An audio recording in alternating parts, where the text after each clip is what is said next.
வணக்கம் நண்பர்களே, இன்றைக்கி புளியோதரை தான் செய்ய போகிறோம். அதுக்கு இந்த அளவு புளி எடுத்து 1 டம்ளர் தண்ணி எடுத்து அதில் ஊற்றி ஊற வச்சுருங்க. அடுத்து ஸ்டவ்வை ஆன் பண்ணி கடாய் வச்சு அதில் ஒரு காஞ்ச மிளகா, 2 ஸ்பூன் கடலைப்பருப்பு, 1 ஸ்பூன் ஜீரகம்,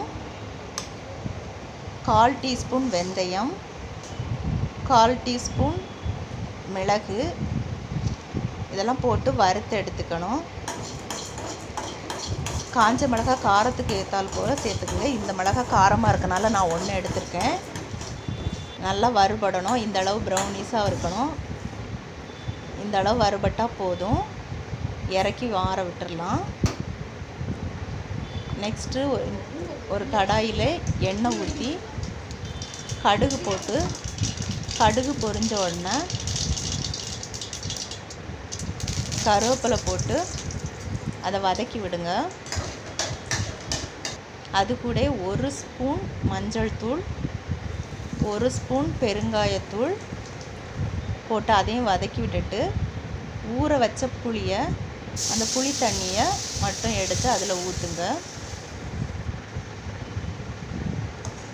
ஊற்றி நல்லா அதை கிளறி விட்டு நல்லா வற்ற விடணும். அது கொதிச்சுட்டே இருக்கும்போது தேவையான அளவு உப்பு போட்டுக்கலாம். உப்பு போட்டாச்சு.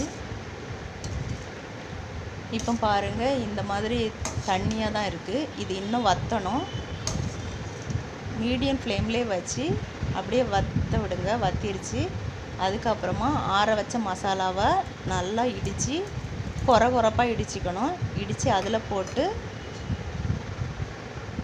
மசாலா போடும்போது சிம்மிலே வச்சுருங்க. சிம்மில் வச்சுட்டு மசாலாவை போட்டு நல்லா அப்படியே கிளறி கொடுத்து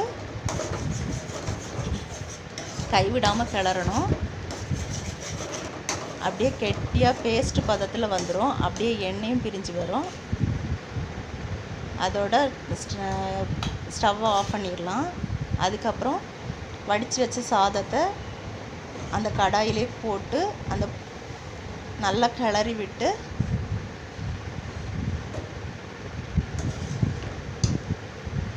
விட்டால் புளியோதரை ரெடி ஆயிடுச்சு. இந்த மாதிரி நீங்களும் செய்து பார்த்து சொல்லுங்கள் ஃப்ரெண்ட்ஸ்.